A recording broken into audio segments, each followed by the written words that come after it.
Mesdames, Messieurs, pour vous parler de la science historique aujourd'hui, je partirai d'un texte de Marc Bloch dans son apologie pour l'histoire au métier d'historien, laissé inachevé, vous le savez, par sa mort tragique et héroïque en 1944.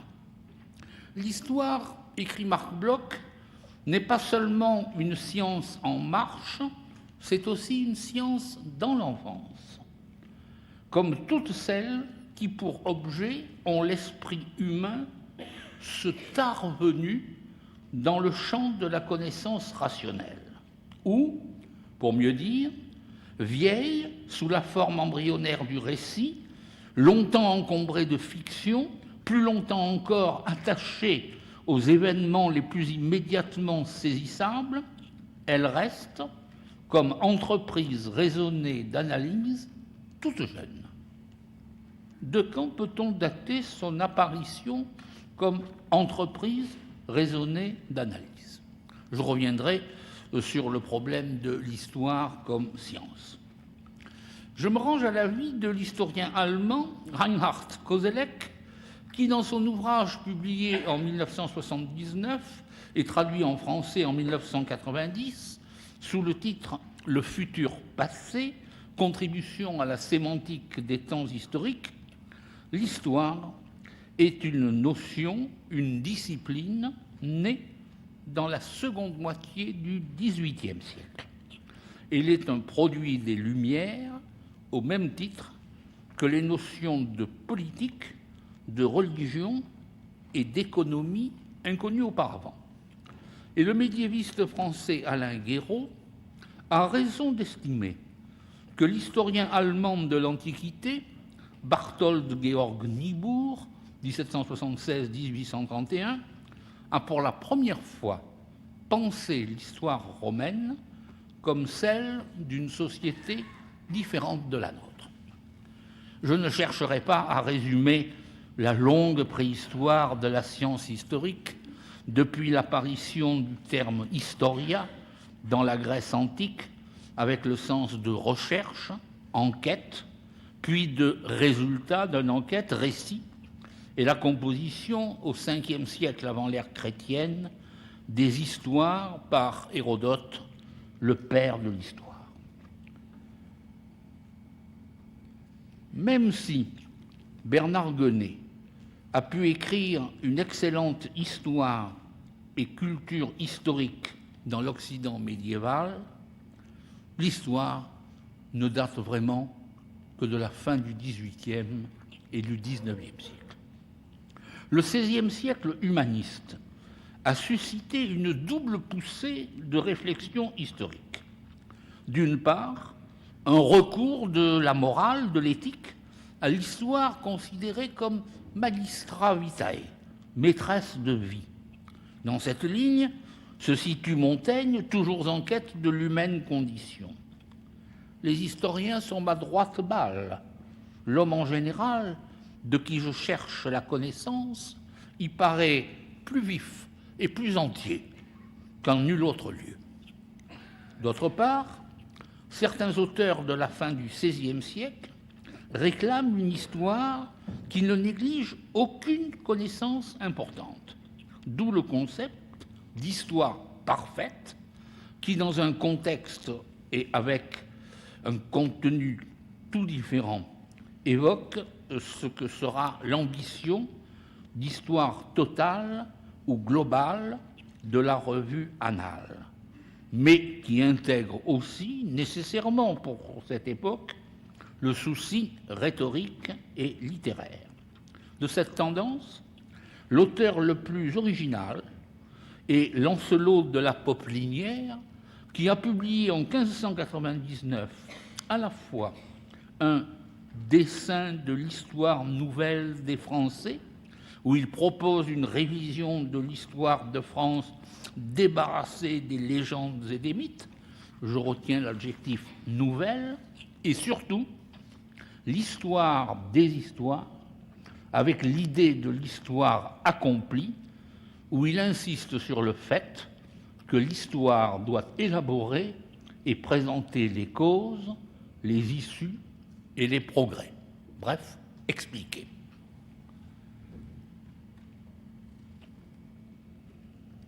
quand, dans la seconde moitié du XVIIIe siècle, naît la conception moderne, rationnelle de l'histoire, des voix s'élèvent aussitôt pour réclamer pour l'histoire un nouveau contenu différent de celui des règnes, des cours, des batailles, des anecdotes, des bagatelles, tout ce que Voltaire appelle ces petites miniatures. Je vous renvoie en particulier à deux de ces voix de la modernité en histoire, Voltaire, dans les Nouvelles considérations sur l'histoire 1744, et Chateaubriand, dans la préface des études historiques de 1831. Chateaubriand écrit « Une grande révolution est accomplie ». Il s'agit de la Révolution française. Une grande révolution se prépare. La France doit recomposer ses annales pour les mettre en rapport avec les progrès de l'intelligence. L'exigence, le travail à accomplir, déborde aujourd'hui largement le renouvellement des annales de la France. C'est toute l'histoire qu'il faut repenser, relancer, en la faisant participer, et même si possible, en la plaçant à l'avant-garde de la grande mutation que le monde, les sociétés et le savoir, l'intelligence, selon Chateaubriand, vivent aujourd'hui et nous avec. Mais avant de nous porter sur le front des savoirs de l'an 2000, revenons, si vous le voulez bien, un moment en arrière. Le XIXe siècle a été pour l'Occident le siècle de l'histoire, selon un double sens. Il a été le siècle du démarrage de l'histoire comme savoir rationnel, comme une discipline scientifique essentielle. Il a été aussi le siècle où l'histoire a tout submergé et emporté, individus et sociétés, politique, économie, religion, philosophie, sous un drapeau, celui de la nation. Que répondre aujourd'hui à deux questions toujours brûlantes, nées au XIXe siècle, siècle de la science, siècle de la nation? L'histoire est-elle une science? Y a-t-il un sens de l'histoire? Et la nation est-elle ce sens? Oui, l'histoire est une science, mais elle est une de ces sciences différentes des sciences de la nature et même de la vie, même si les interfaces ici sont plus importantes et plus significatives. Ces sciences différentes que sont les sciences sociales, ou si l'on veut, les sciences humaines et sociales, les sciences de l'homme et de la société. Leur spécificité vient, vous le savez, de ce qu'elles sont toujours des sciences dans le temps et que le hasard s'y combine avec la nécessité. Qu'elles sont des sciences de l'individuel et du collectif, qu'elles échappent au déterminisme étroit, mais l'astrophysique notamment, ne nous a-t-elle pas récemment appris que l'univers aussi a une histoire? La biologie et la médecine n'ont-elles pas dû admettre que le corps aussi a une histoire? Ces sciences, enfin, concernent l'esprit comme la matière, à supposer que cette dichotomie soit parfaitement pertinente. Science particulière. La science historique est une science d'abord parce que son horizon est, comme pour les autres sciences, la vérité. Le relativisme s'est introduit en physique, sans que la physique cesse d'être en quête de vérité. Le relativisme historique conduit à une conception plus souple de la vérité. Il ne peut l'évacuer sans tomber dans l'irrationnel. Car là est le caractère fondamentalement scientifique de la discipline historique. L'histoire objective, entre guillemets, est autre chose. Une difficulté du raisonnement historique est que le mot « histoire », en français en tout cas, désigne deux choses différentes, entre lesquelles la science allemande, par exemple, sur lesquelles, d'abord, la science historique a précisément pour mission d'éclairer les rapports, mais qu'elle doit distinguer, comme le font les Allemands, qui distinguent Geschichte et Geschichtswissenschaft, et comme le faisaient déjà les Latins, qui distinguaient res gestae et historia rerum gestarum. Le caractère fondamentalement scientifique de la discipline historique est donc de raisonner rationnellement. De tout ceci découlent deux autres caractères scientifiques de la science historique. Elle ignore les lois, mais elle recherche, comme les autres sciences sociales, les régularités. Elle a recours à des méthodes scientifiques de recherche et de traitement des faits historiques qui sont définies par des règles et qui sont susceptibles de vérification.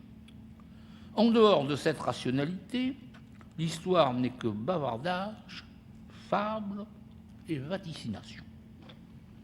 La discipline historique est une science et un métier. Il y a et il doit y avoir une séparation, même si, concrètement, la coupure n'est pas aussi nette, et si la collaboration peut s'instituer entre eux, il y a donc et il doit y avoir une séparation entre l'historien professionnel et l'historien amateur. Je ne crois pas qu'il s'agisse ici de prétention de la part de l'historien de métier, mais c'est un devoir à l'égard de la science historique que de le dire. Les Lumières et le XIXe siècle ont institué une coupure épistémologique qui a constitué l'histoire comme science, mais cela s'est fait à la fois dans une perspective proprement scientifique, rationnelle, et dans une autre perspective idéologique, celle-là. Celle-ci a été celle du progrès, relayée ensuite par l'évolutionnisme. L'histoire avait un sens, le progrès remplaçait la providence, et conservait malheureusement certains des inconvénients majeurs de la téléologie, et pis encore, pour une majorité d'occidentaux du XIXe siècle et pour une majorité d'historiens, le progrès s'identifiait à la nation sous l'impulsion de la Révolution française, qui avait élaboré deux idéaux en fait difficilement compatibles entre eux, l'idéal des droits de l'homme et l'idéal national devenu bientôt nationaliste. La nation, même si elle n'étouffait pas la science historique dans une eschatologie nationaliste, lui imposait au moins un cadre national qui débordait trop facilement de sa légitimité, car il y a aussi une légitimité de la nation. La nation est un phénomène historique démocratique à son origine, pour élever des barrières et créer des frontières qui masquaient et entravaient une vision historique selon la profondeur, la hauteur et la largeur d'horizon nécessaires. Un problème lié à celui-ci doit en être distingué et requiert une attention particulière. Les conceptions historiques, les problématiques des historiens sont à l'évidence influencées par les conditions de leur temps. Marc Bloch l'a dit de façon saisissante en rappelant le proverbe arabe « Les hommes ressemblent plus à leur temps qu'à leur père ». Je reviendrai sur les liens réciproques entre présent et passé. Je veux simplement ici souligner cette dépendance du passé par rapport au présent, dont les conséquences sont à la fois positives et négatives. Positives, parce que le présent, non seulement éclaire le passé, mais permet parfois de découvrir ce qui pourrait en rester enfoui ou masqué ou incompris encore. Michelet a dit magnifiquement « la façon dont l'éclair de juillet, c'est-à-dire la révolution de 1830, lui avait dévoilé tout un pan de l'histoire de France.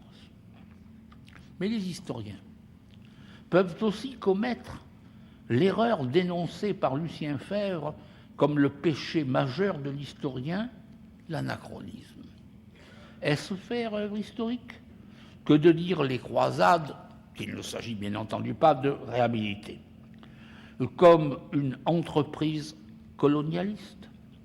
Si les croisés, qui n'avaient aucun sens de l'histoire et du changement selon l'évolution historique, étaient pardonnables de croire que les Juifs de leur temps étaient contemporains du Christ et étaient donc ses bourreaux, les historiens du XXe siècle ne le sont pas de considérer les croisades à la lumière de la décolonisation qu'ils voient sous leurs yeux. Une des tâches principales de la critique historique doit être pour les historiens de repérer, d'analyser et de se défaire de cette pression que le présent exerce sur eux pour lire le passé. Peut-on limiter ce bref aperçu du rôle du XIXe siècle dans la construction de la science historique à cette distorsion entre l'élaboration d'une méthode rationnelle et l'abandon à une idéologie progressiste et nationaliste? Heureusement, non. Je distingue trois acquis principaux de la science historique au XIXe siècle. Le premier est l'élaboration de méthodes d'érudition, la constitution d'archives, d'institutions savantes, telles que l'École nationale des chartes en France et les Monumenta Germaniae Historica en Allemagne à Munich. La définition de documents comme source de l'histoire, la mise sur pied de techniques dites sciences auxiliaires de l'histoire, lesquelles la chronologie, dont on ne dira jamais assez qu'il n'y a pas d'histoire sans chronologie. Il faut dire aussi avec force que cette érudition, ces méthodes critiques restent et resteront une base essentielle de la science historique et du travail de l'historien. Cette formation désigne aussi l'historien professionnel de l'historien amateur. Mais dès le XIXe siècle, la pratique devenue traditionnelle de l'érudition a abouti à un dessèchement de la critique historique. Celle-ci s'est focalisée sur la recherche du faux et a eu tendance à s'y réduire, alors que la critique du document doit répondre à un questionnement beaucoup plus large et beaucoup plus riche. Le second acquis a été, me semble-t-il, l'élaboration d'une définition qui a permis à l'histoire de prendre pleinement sa place dans l'ensemble des sciences humaines et sociales au XIXe siècle. La définition est de Fustel de Coulanges, 1830-1889, et elle a été confortée et complétée par Marc Bloch dans la première moitié du XXe siècle. Quelle est cette définition? L'histoire est la science des hommes en société dans le temps. Les trois termes sont également importants. Et ce qui fait leur force, c'est leur mise en rapport. L'objet de l'histoire, ce sont les hommes, vivants et agissant de tout leur être, corps, sensibilité, mentalité, etc., dans tous les domaines, vie quotidienne, vie matérielle, technique, économie, société, croyances, idées, politiques, etc., selon leur caractère individuel, mais aussi et surtout collectif, d'où l'importance de l'étude des structures sociales et de leur fonctionnement. Enfin, dans le temps. Je reviendrai sur la dimension temporelle de la science historique, mais je veux dès maintenant insister sur l'importance fondamentale pour l'historien de la dynamique des sociétés et sur l'histoire comme science du mouvement et du changement. Il n'y a pas d'histoire immobile. L'histoire se trouve ainsi définie comme une science de la vie. On peut considérer Michelet comme le père de cette conception. Des hommes vivants et donc changeants. Je ne peux me retenir de citer, beaucoup parmi vous l'attendent sans doute, une phrase célèbre de Marc Bloch. Ce sont des hommes que l'histoire veut saisir, qui n'y parvient pas ne sera jamais au mieux qu'un manœuvre de l'érudition. Le bon historien, lui, ressemble à l'ogre de la légende. Là où il flaire la chair humaine, il sait que là est son gibier. Aujourd'hui, ajoutons-y la phrase de Lucien Febvre, stigmatisant les historiens de la société rurale, chez qui les paysans ne labourent que des cartulaires. À quelle autre définition s'oppose cette définition humaine, sociale de l'histoire? À celle-ci. L'histoire est la science du passé, qui a longtemps régné. Le commentaire de Marc Bloch est sans appel. L'idée même que le passé en tant que tel puisse être l'objet de science est absurde. Des phénomènes qui n'ont d'autre caractère commun que de ne pas avoir été contemporains, comment, sans décantage préalable, en ferait-on la matière d'une connaissance rationnelle? Insistons. L'histoire n'est pas non plus la science des hommes du passé ou dans le passé, c'est la science des hommes dans le temps, dans le changement. Le troisième acquis de la science historique au XIXe siècle est plutôt malheureusement un blocage qu'une acquisition vivante. Il résulte d'une abdication de l'historien devant le document, d'un optimisme naïf dans le pouvoir du document, une fois que son authenticité est établie, de sécréter la connaissance historique.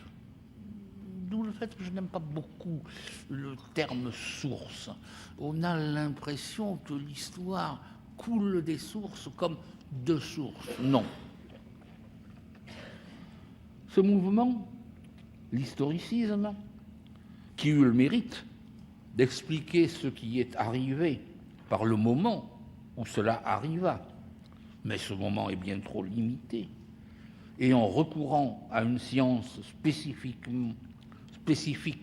usant de processus logiques, la science de l'histoire, ce mouvement, vous le savez, a connu son apogée en Allemagne avec Ranke, 1795-1886, qui donna à l'histoire l'objectif à la fois héroïque et très limité suivant.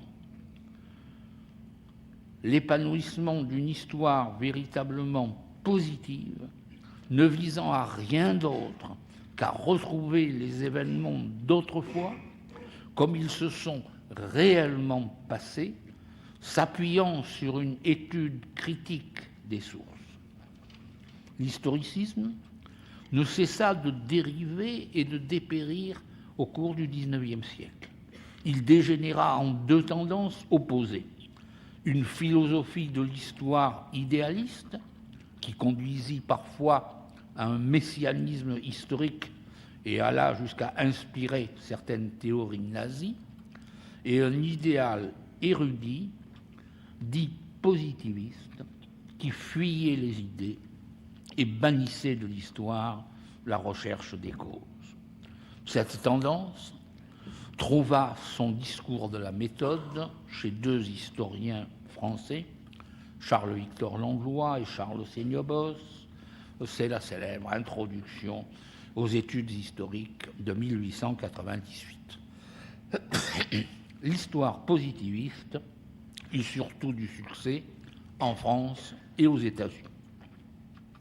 Dans ce trop succinct survol de l'histoire au XIXe siècle, je n'ai pas cité Marx, parce que dans le domaine de l'histoire, l'influence de Marx fut très limitée. D'abord, parce que son bagage historique était assez mince. Et surtout, parce que l'histoire, dans la postérité marxiste, fut submergée et complètement pervertie par le marxisme-léninisme. Gramsci rappela vainement que dans l'expression matérialisme historique, le mot important était historique, qui était scientifique, et non matérialisme, qui était métaphysique. Marx, pourtant, avait écrit « On voit combien la conception passée de l'histoire était un non-sens qui négligeait les rapports les réels et se limitait aux grands événements politiques et historiques retentissants. » En effet, Ranke, s'il a été un adversaire des théories historiques nationales, a appauvri la pensée historique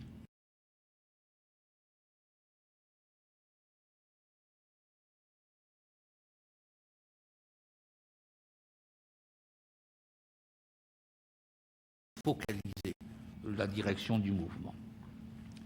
Contrairement à la croyance naïve des historiens positivistes, on s'est rendu compte que, selon le mot de Paul Venn, l'histoire doit être une lutte contre l'optique imposée par les sources.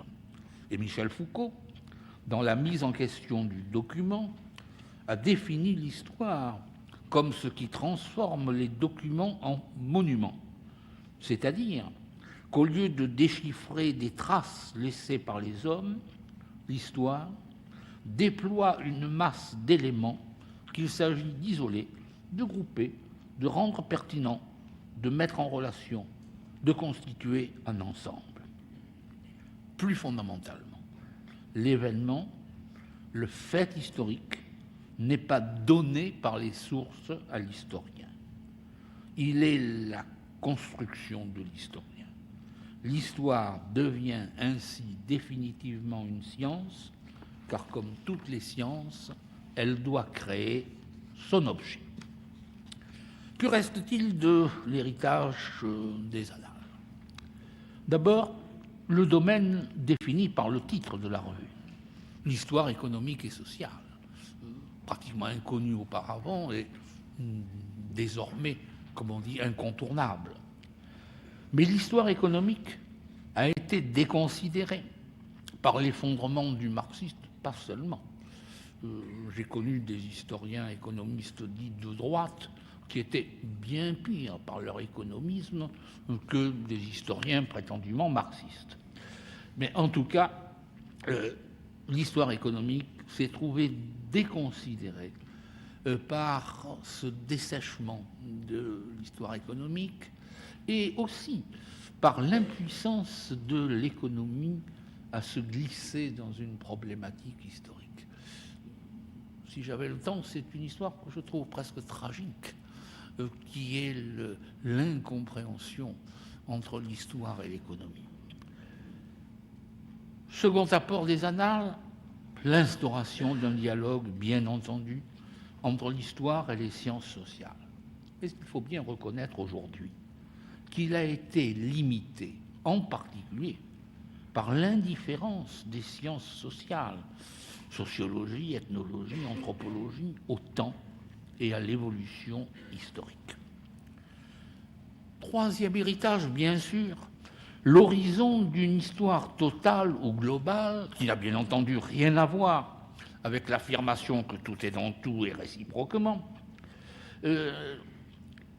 qui ne s'est pas confondu avec une histoire universelle à la place de laquelle Michel Foucault a proposé à juste titre d'élaborer une histoire générale, préparée par la Poplinière. Tandis que vous me permettrez de rappeler que Pierre Toubert et moi-même avons proposé le choix d'objets globalisants en histoire, c'est-à-dire d'objets que l'on ne peut pas traiter historiquement sans amener et sans déconstruire avec eux l'ensemble des structures historiques de leur époque. C'est ce que je me suis permis de faire, pardonnez-moi de le rappeler, aussi bien, ça peut sembler bizarre, pour le Purgatoire que pour Saint-Louis. Les annales ont aussi mis à la base de la démarche historique l'histoire problème, posant au départ d'une recherche et d'une réflexion historique un problème et non un fait ou un thème. Les annales ont insisté sur l'étude des structures, mais selon une perspective dynamique qui refuse un structuralisme indifférent au temps et qui ne sacrifie pas l'individuel au collectif. Enfin, Marc Bloch en particulier a assigné à l'histoire l'étude des relations réciproques entre passé et présent, celui-ci étant plus volontiers défini comme l'actuel. Vous verrez, réfléchissez, ça change pas mal de choses. Éclairer le présent par le passé, mais aussi le passé par le présent, est devenu l'objectif de l'histoire. Dans son œuvre et dans sa vie, Marc Bloch a montré l'étroite relation unissant l'historien, l'amateur d'histoire et le citoyen. Entre 1950 et 1980, divers compléments importants ont été apportés à la science historique dans cette lignée des annales. Fernand Braudel a attiré l'attention sur la nécessité de situer la réflexion historique dans la longue durée. Certes, c'est une notion fondamentale, nous en servons toujours, mais je crois que l'agencement des temps de l'histoire est plus complexe que ce privilège de la longue durée et met en cause une pluralité plus grande des temps historiques. Et je crois qu'il faut encore retourner à Marc Bloch, que je cite une nouvelle fois. Le temps humain demeurera toujours rebelle à l'implacable uniformité comme au sectionnement rigide du temps de l'horloge. Il lui faut des mesures accordées à la variabilité de son rythme et qui, pour limite, acceptent souvent, parce que la réalité le veut ainsi, de ne connaître que des zones marginales. C'est seulement au prix de cette plasticité que l'histoire peut espérer adapter, selon le mot de Bergson, ses classifications aux lignes mêmes du réel, ce qui est proprement la fin dernière de toute science. Et j'ajoute, une histoire qui confrontera sans cesse le temps mesuré au temps vécu. En approfondissant le dialogue avec l'ethnologie, les historiens issus des annales ont élaboré une anthropologie historique qu'André Burrière a définie comme une démarche de totalisation, ou plutôt de mise en relation des différents niveaux de la réalité, et il voit une préfiguration de cette démarche dans l'histoire des mœurs de Tocqueville. De même, ces historiens ont bâti une histoire des mentalités, une histoire des représentations, une histoire de l'imaginaire. Désormais, la réalité historique est l'ensemble de deux volets, la réalité des faits et la réalité de leurs échos à travers, dans les consciences, réalité factuelle et réalité imaginaire. Et l'histoire des mentalités se double d'une histoire des valeurs, des idées forces, réfractées dans les consciences et les comportements, une histoire intellectuelle et des mentalités, remplaçant la vieille histoire des idées, la Geistesgeschichte allemande. Mais il ne faut pas non plus exagérer la portée de la nouvelle histoire des mentalités.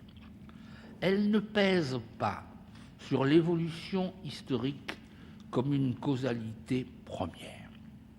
Beaucoup d'historiens, désarçonnés par l'effondrement de l'économie comme causalité primaire générale, se sont rabattus sur les mentalités pour tenir ce rôle.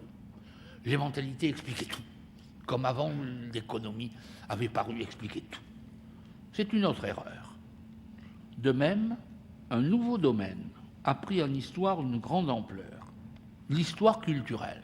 Et on l'a aussi utilisé comme causalité historique générale. Ce qui explique un événement historique, c'est la culture.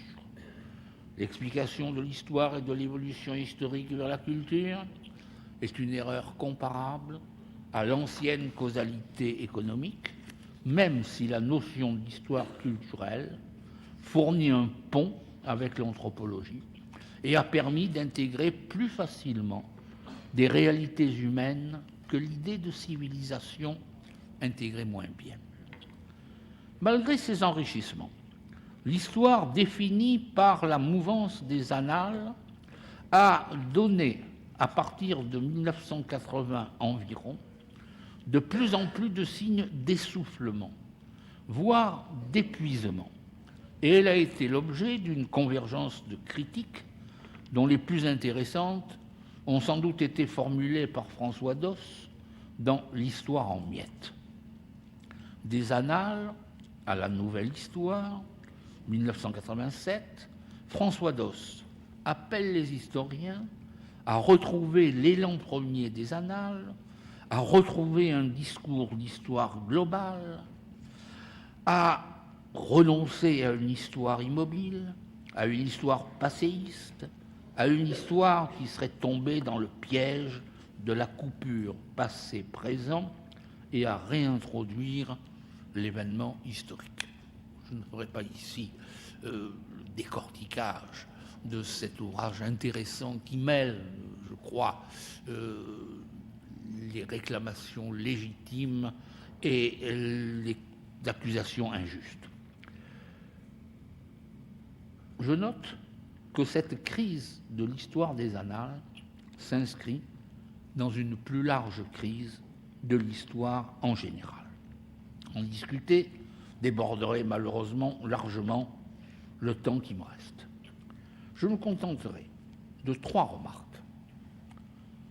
Si l'on entend par crise la déconstruction d'un système et la phase de trouble et de turbulence qui, selon la conception gramscienne, prépare la construction d'un nouveau système et qui est plus riche de promesses et d'invitations à l'effort intellectuel que de contemplation découragée de ruines, alors oui, l'histoire est en crise.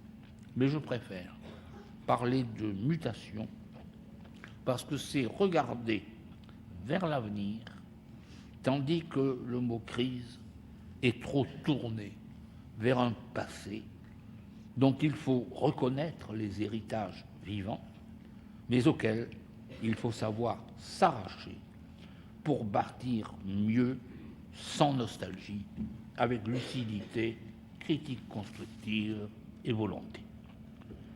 Si je dis que cette crise est liée à celle des sciences sociales dans leur ensemble et celle-ci à celle de notre société et de notre savoir globalement, ce n'est pas vouloir noyer le poisson, mais c'est définir l'ampleur du problème et de la tâche et souligner qu'il ne peut s'agir de retouche ou de retour, mais que c'est tout un bloc historique et scientifique qu'il s'agit de prendre à bras-le-corps. Le problème n'avait pas échappé au comité de direction des Annales, qui, dans le numéro de mars-avril 1988, a publié un texte intitulé « Histoire et sciences sociales, un tournant critique ».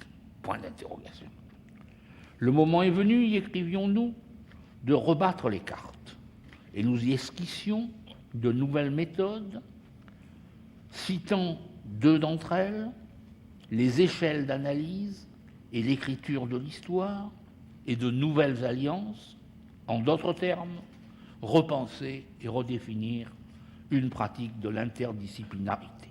Et nous concluons, le moment ne nous paraît pas venu d'une crise de l'histoire dont certains acceptent trop commodément l'hypothèse. Nous avons en revanche la conviction de participer à une nouvelle donne, encore confuse, et qu'il s'agit de définir pour exercer demain le métier d'historien. J'ai le sentiment que nous ne sommes pas encore sortis de cette phase, mais je crois que nous prenons mieux conscience du caractère général d'une crise qui dépasse l'histoire. Comment s'en étonner quand on professe une conception de l'histoire qui la pratique dans toute l'épaisseur et la profondeur des réalités humaines. Je commencerai par un bref rappel de ces retours, mais j'essaierai de montrer en même temps comment de simples retours ne sont pas des solutions. Les solutions à des problèmes ne se font pas dans un retour au passé.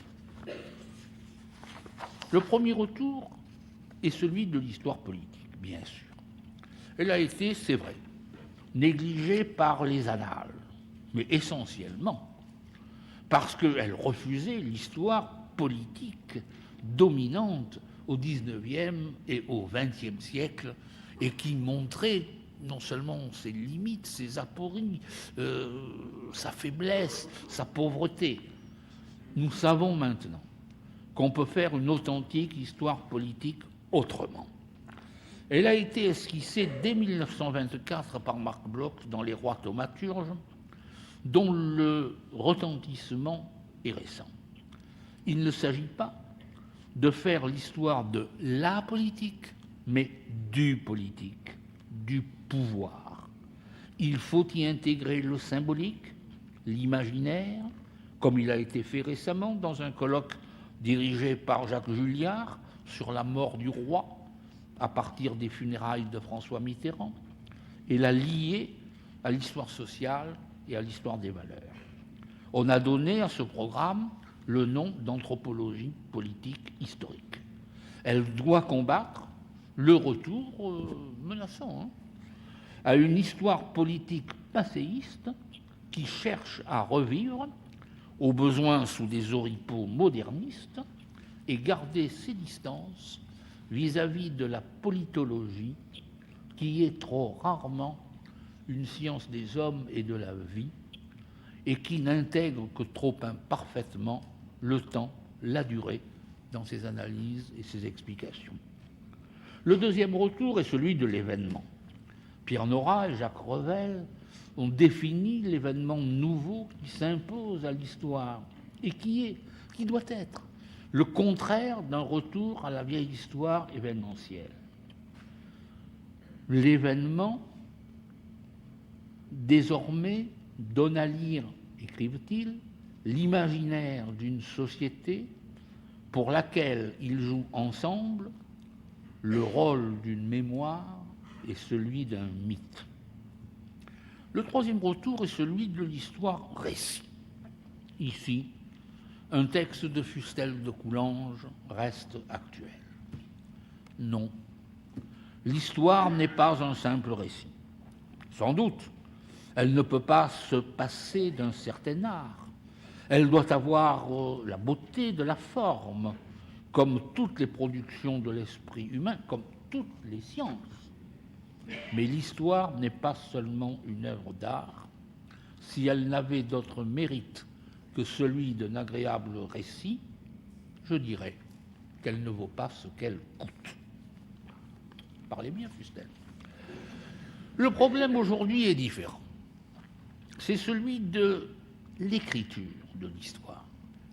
Le recours à des méthodes quantitatives, le choix d'objets inédits de la science historique, d'autres changements d'objectifs et de méthodes ont posé le problème de nouvelles formes d'argumentation et de preuve en histoire.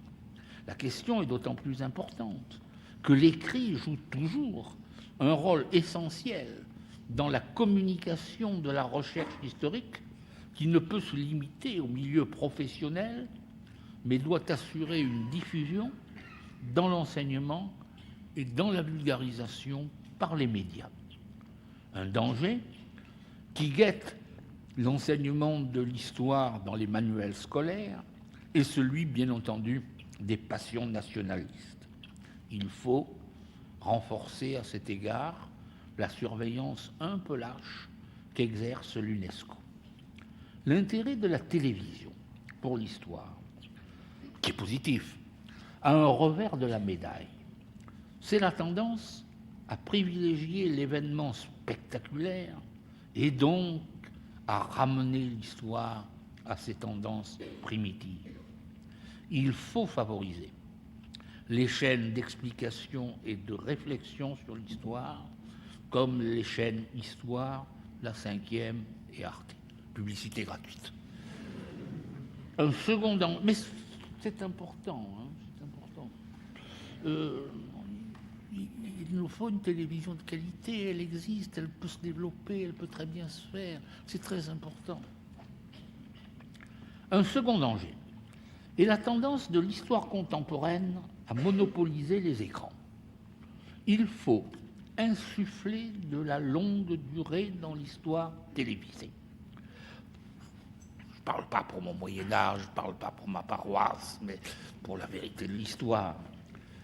De façon générale, l'engouement pour l'histoire contemporaine, dans l'enseignement, dans les médias, dans les publications, pose des problèmes qui ne tiennent pas seulement à la place démesurée qu'elle y tient, occultant les genèses et les continuités et les causes, mais aux différences de quantité documentaire, de liberté d'accès aux archives et presque de nature que présente cette histoire qui, plus que la phase la plus récente de l'histoire, est par bien des aspects une autre histoire. Les efforts pour intégrer à la science historique l'histoire la plus actuelle par le biais de l'histoire immédiate vont dans le bon sens. Et reconnaître la spécificité de l'histoire contemporaine ne doit pas conduire à l'isoler de la continuité historique. Il faut enfin remercier les éditeurs qui ont accordé depuis un quart de siècle environ une place importante à l'histoire dans leur collection de sciences humaines et sociales. Ils ont répondu ainsi à une évolution de la science historique elle-même vers un effort croissant de communication et à la demande d'un public de plus en plus large. Mais ils ne doivent pas céder à ce que Mawick a appelé l'industrie de l'histoire. On le voit par exemple dans le domaine de la biographie. Le quatrième retour que je veux évoquer est en effet celui de la biographie. On jugera peut-être paradoxal que l'auteur d'un Saint-Louis et d'un Saint-François d'Assise veuille surtout mettre en garde contre le caractère non scientifique et tout simplement médiocre d'une grande partie de la production biographique qui ne cesse de déferler, et contre les pièges de la biographie. Contrairement à ce qu'on croit, la biographie, c'est très difficile. On s'imagine qu'on peut se mettre. Anachronisme, verbiage, dérive dans l'anecdote et une psychologie de pacotille. La pacotille, d'ailleurs, est un ver qui ronge l'histoire. Absence ou futilité des problématiques, insuffisante connaissance et traitement des sources.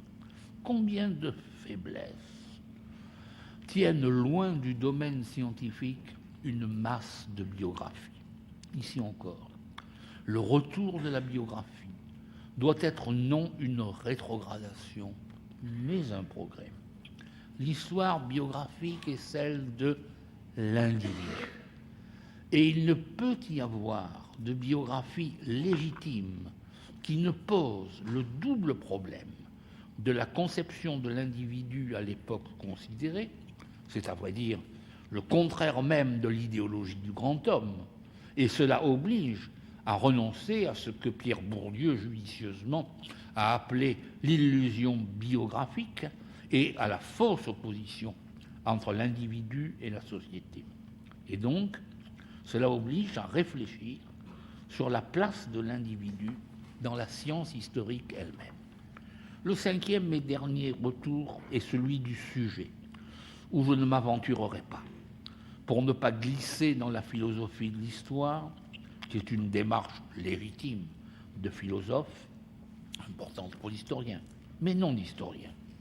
Je mentionnerai simplement l'intéressante remarque de l'historien italien Giovanni Levi, notant qu'une biographie scientifiquement menée peut aider à définir et montrer la petite marge de liberté de l'homme dans l'histoire. Pour terminer, permettez-moi d'énumérer sans développer, je n'en ai plus le temps, je commence déjà à abuser de votre patience, les principales tâches, à mes yeux, de la recherche historique, nombreuses et majeures en ce temps, je le répète, de mutation des sciences sociales, de la société et du savoir. Nouer d'abord de nouvelles relations avec les sciences sociales. Je souhaite, quant à moi, la constitution d'une anthropologie historique, regroupant histoire, sociologie et anthropologie, animée par la recherche et l'explication du changement des sociétés dans le temps sur tous les plans. Cette science devrait rester en étroit contact avec la géographie, selon la féconde tradition française du couple histoire et géographie. C'est une de nos grandes forces. Je le vois avec nos collègues étrangers qui sont devenus historiens en ignorant quasiment la géographie. Car parmi les lignes de renouvellement de l'histoire, une des principales doit être celle de recherche sur les temps et les espaces et leur dynamique.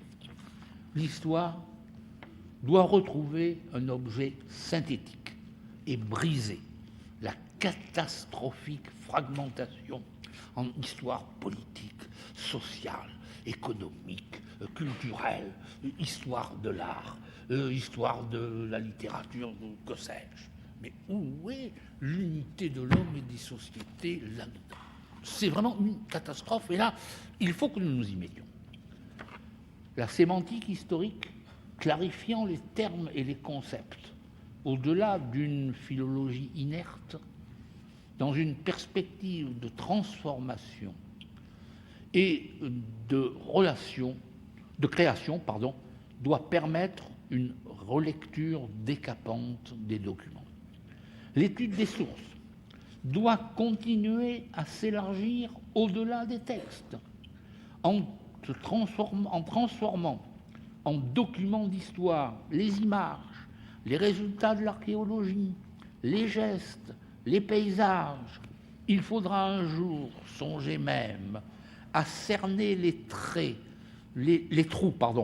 les lacunes de la documentation, à construire une histoire des silences. Cette tâche implique une régénération complète des sciences auxiliaires et une exploration de la production historique de la mémoire. La science historique doit encore s'approprier, en se les adaptant, les nouveaux instruments informatiques opérateurs de découverte et de conquête. L'informatique pour l'histoire, ce n'est pas un simple gadget, c'est un instrument qui nous aidera et qui commence à nous aider d'une façon importante. L'histoire doit prendre désormais en couple, je le répète, mais ça me paraît capital, les séries de faits et les séries de représentations. L'histoire est faite autant d'imaginaire que de réalité positive. Lisez votre journal, vous verrez que tout ce qu'il vous raconte doit être lu selon cette double grille de lecture. La réelle, si je peux, et l'imaginaire, qui est aussi réel que l'autre. Tout un remaniement gouvernemental. C'est la seule grille de lecture possible. L'histoire comparée, bien sûr aussi, appelée de ses voeux par Marc Bloch, doit se développer dans une perspective d'histoire générale, retour à Foucault. Pour cela, elle doit se désoccidentaliser. Je n'ai pas le temps de le dire, mais pratiquement tous les concepts de l'histoire ont été élaborés par des historiens occidentaux et pour l'histoire occidentale. Il faut que l'histoire se désoccidentalise. Et il faut créer des structures d'attente pour des histoires latentes ou autres. L'histoire doit plus que jamais prendre pour objet les hommes et la vie intégralement, mais selon des démarches rationnelles et critiques. Il y aurait une nouvelle conférence à faire. Ne vous troublez pas, je ne la ferai pas, je ne l'engagerai même pas. Mais comment ne pas rappeler que l'histoire récente a lancé la mémoire à l'assaut de l'histoire? On ne parle plus que de mémoire, au point souvent de submerger l'histoire sous la mémoire. Dans le domaine historiographique, cela nous a valu les passionnants lieux de mémoire suscités par Pierre Nora.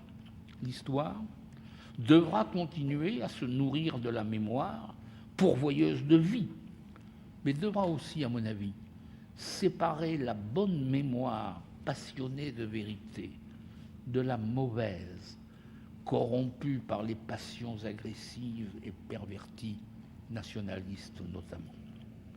Elle devra essayer de mordre l'histoire rationnellement sur l'avenir, tâche que lui impose l'échec de la futurologie et le déchaînement de d'élucubrations divinatrices, anciennes et nouvelles. Qu'est-ce qu'on n'a pas lu, entendu, proposé en 2000 ? Pour prolonger prudemment sa maîtrise du temps au-delà du passé et du présent, et pour essayer de répondre plus pleinement à la question, je ne voudrais pas terminer par de la littérature, mais c'est quand même vrai. À quoi ça sert l'histoire ? N'est-ce pas répondre rationnellement à l'interrogation « Qui sommes-nous ? D'où venons-nous ? Où allons-nous ?» Tâche immense, exaltante. Je reviens à mon commencement. La science historique est dans l'enfance. De grands espoirs lui sont permis. Au travail.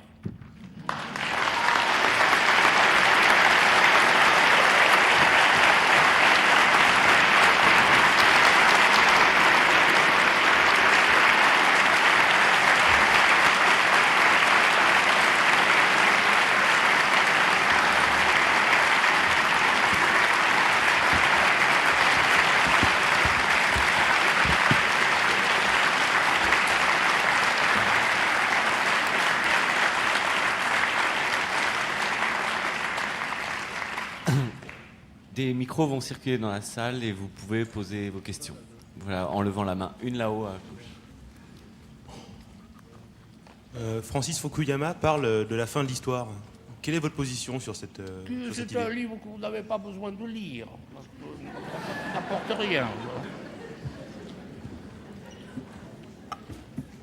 Et soyez sûr que quand on vous parle de fin de l'histoire, il y a toujours quelque chose de mieux à faire. C'est évident que l'histoire ne finit pas. Elle finira peut-être un jour. Vous avez distingué au début de votre conférence les historiens amateurs des historiens professionnels. Oui. Pouvez-vous préciser quelques-uns des critères qui vous permettent de les distinguer ? Oh, j'en ai indiqué certains. Vous savez, je répète, c'est un métier. Ce n'est pas un métier qui demande une formation aussi technique, aussi complexe que beaucoup de scientifiques en particulier. Mais il y faut quand même une formation en particulier à ce qu'on appelle les sciences auxiliaires de l'histoire. Et d'autre part, il y faut le contact direct avec les documents. Les historiens amateurs, encore une fois, j'ai hésité à dire ça, parce que je ne voudrais pas avoir l'air de les mépriser. D'abord, je trouve que c'est merveilleux, quand c'est pas votre métier, de choisir l'histoire comme hobby. Et d'autre part, il y a beaucoup de choses très intéressantes. Et j'ai dit que la frontière n'est pas toujours très nette et que des collaborations peuvent s'instaurer. Par exemple, il y a dans ce qu'on appelle les sociétés savantes, mais pas seulement, des gens très intéressants, des recherches très intéressantes. Mais quand même, là encore, voyez-vous, c'est sur le commerce de l'histoire, comme je l'ai dit pour la biographie. On publie, on nous vend n'importe quoi. Et à l'égard du public, il faut que, honnêtement, le public sache qu'il y a une différence fondamentale entre un historien qui sait comment on aborde les textes, qui sait quelle est la cuisine de l'histoire. Il y a une cuisine de l'histoire, et l'historien amateur, ce qui ne l'empêche pas, moi je ne vois pas pourquoi, s'il est intelligent et s'il sait bien parler, il pourrait atteindre des sommets académiques, c'est très bien, ça ne me gêne pas, mais qu'il ne joue pas au rôle de tout le monde, le rôle d'un véritable représentant de l'histoire. Vous vous rappelez une petite citation que j'ai faite, la belle phrase de Fustel de Coulanges, tout ce qu'elle coûte l'histoire. Vous savez, enfin, je pense qu'il y a suffisamment d'historiens, de profs d'histoire, de chercheurs en histoire ici pour qu'ils le savent. Ça coûte. C'est le bon mot de Fustel. Ça coûte. Ça coûte. Alors, il ne me paraît pas juste que ceux à qui ça n'a pas coûté grand-chose recueillent, c'est pas le droit d'auteur qu'ils peuvent savoir, je m'en fiche, mais ce n'est même pas le prestige, c'est la reconnaissance qu'ils peuvent avoir, le fait d'être reconnus comme des historiens quand ils ne le sont pas. Et c'est le fait de compromettre l'histoire elle-même. Excusez-moi, j'ai l'air d'être l'amant jaloux d'une maîtresse difficile. Mais non, enfin bon. Non. Il se trouve que nous avons à la fois, ce qui est à la fois une chance et un malheur, de travailler, de professer une science qui ne se refuse pas entièrement, justement, aux amateurs. Oui, quand même. Qu'on sache reconnaître nos produits.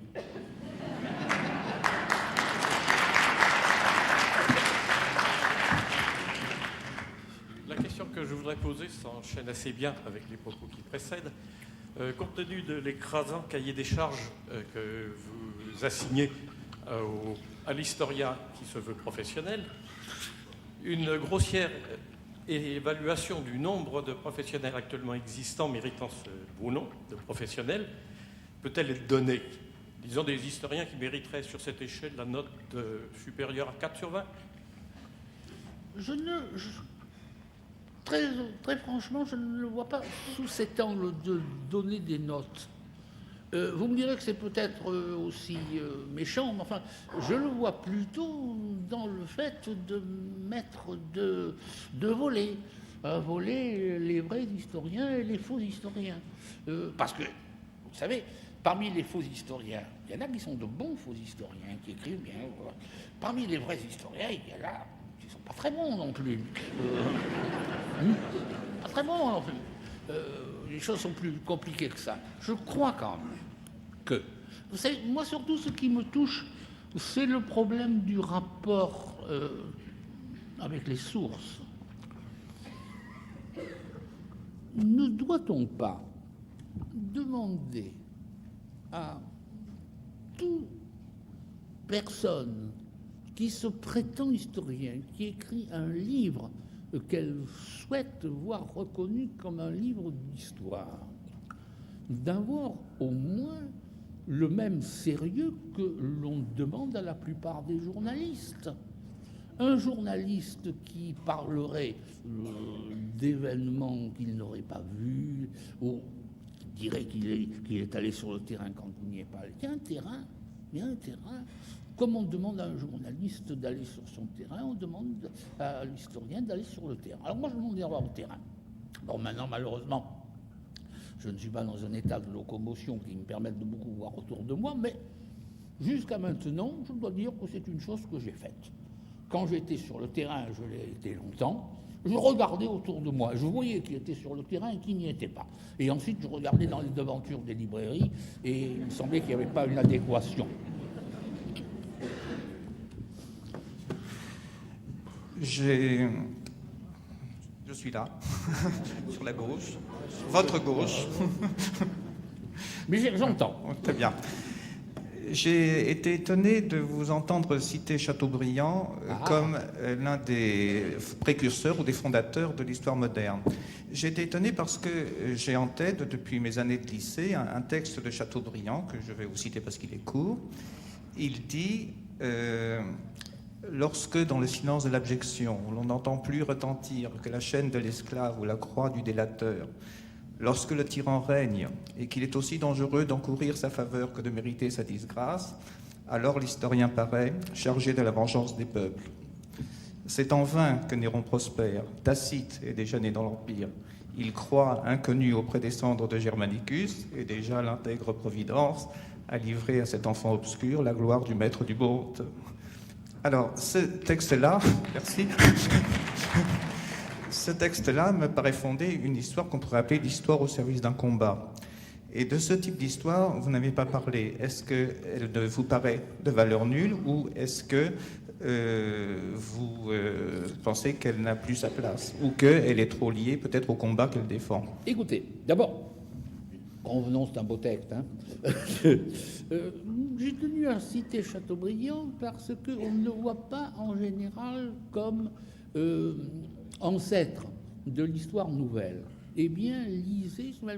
Vous savez, moi, je me permets de vous recommander un ouvrage que je trouve très remarquable. C'était, je ne sais pas où, je pense que ça s'est épuisé maintenant, ça a apparu il y a 20 ans, 30 ans, dans la collection U chez Armand Collin, toujours sans publicité gratuite. C'était sur les diverses disciplines. C'était un volume sur l'histoire, qui était un choix de texte présenté, expliqué, fait par Jean Erard et Guy Palmade, le regretté Guy Palmade. Eh bien, vous verrez qu'il y a un merveilleux texte de Chateaubriand. Je l'avais photocopié, puis je me suis rendu compte que nous serions encore là demain matin. Alors, vous soulevez un très gros problème. Vous savez, j'ai l'impression d'avoir effleuré trop de problèmes. Et par conséquent, il y en a que je n'ai pas intégré dans mon texte, dans lequel j'ai quand même mis une ligne directrice, vous l'avez remarqué, c'est que doit faire l'historien de métier pour la période qui vient. Vous avez vu que j'ai donné un programme démentiel. Voilà. Il faut toujours être très ambitieux. Alors ça, c'est un autre problème. Je ne vous cacherai pas que parmi les choses qui me font réfléchir, je ne dirais pas qui me gênent, mais qui me font réfléchir, c'est la façon dont Marc Bloch répète « l'historien ne doit pas juger ». Nous sommes aux antipodes de ce texte de Chateaubriand. Il faut quand même voir que Chateaubriand, c'est tout le personnage qui est comme ça et toute son œuvre. C'est quelqu'un qui est à cheval sur l'Ancien Régime sous toutes ses formes, et la modernité. Alors vous le voyez là, il me semble que nous avons affaire à un texte qui est d'Ancien Régime quant à l'inspiration intellectuelle et qui est moderne quant au contenu. C'est le texte contre les tyrans. Nous sommes là, je crois, au cœur, au fond, de la position en histoire, comme dans d'autres domaines, du romantisme. Alors, moi, ce que je pense, c'est que j'ai fait quelques allusions j'ai indiqué comment il doit y avoir une rencontre entre l'historien et le citoyen. Et j'ai même dit l'amateur d'histoire, parce que l'historien vit dans une société avec d'autres, et avec d'autres qui ont part à ce qui est, lui, son métier, l'objet de son métier. Je pense que le travail de l'historien doit éclairer ses choix, mais qu'il reste des choix. Je n'arrive pas parfois à croire comment, parmi les grandes options qui se sont présentées à moi dans ma vie, je dois dire que d'autres ont pris d'autres options que les miennes, prises avec beaucoup de réflexion, et comme je pense que je ne me suis pas trompé, mais c'est un fait. Alors là, je crois quand même que ce n'est pas en tout cas le terrain le plus urgent, et je préférerais que l'historien qui s'engage le fasse plutôt en tant que citoyen qu'en tant qu'historien. L'historien, il doit expliquer, et je crois que l'engagement de l'historien ne doit pas être en contradiction avec ce que ses travaux et ses réflexions d'hommes de métier lui ont appris. Mais c'est autre chose. Et personnellement, j'ai beaucoup d'admiration pour ceux qui s'engagent et qui s'engagent bien. Et j'ai vu autour de moi suffisamment de causes qui, d'une certaine façon, relevaient de l'histoire. Vous savez, moi, j'étais adolescent au moment de la guerre, la dernière guerre. J'ai une femme polonaise et j'ai passé beaucoup de temps en Pologne entre 1959 et aujourd'hui. Bon. Donc, j'ai vu, bon, c'est moi qui ai demandé à mon ami Guérémec de venir prononcer le discours de l'association Marc Bloch ici à Paris, d'autant plus que je savais que comme il était en prison, il ne pouvait pas venir. Il a réussi à nous faire passer le texte. Donc, j'ai vu à côté de moi quelqu'un qui était à la fois un historien et un homme engagé, et qui pensait que c'était presque la même chose. Je n'ai pas de formule, vous voyez quelle est ma position. Ma position, c'est que je pense, enfin, il me semble qu'il est demandé à tout homme, à un moment donné, de s'engager dans sa vie. Si cet homme est un historien, il me semble que son engagement ne peut pas ne pas tenir compte de sa science, un terme un peu gros peut-être, de sa science d'historien. Mais je crois que tout en voyant les liens entre l'engagement et l'histoire, le métier d'historien, il ne faut pas les confondre. Bien, merci.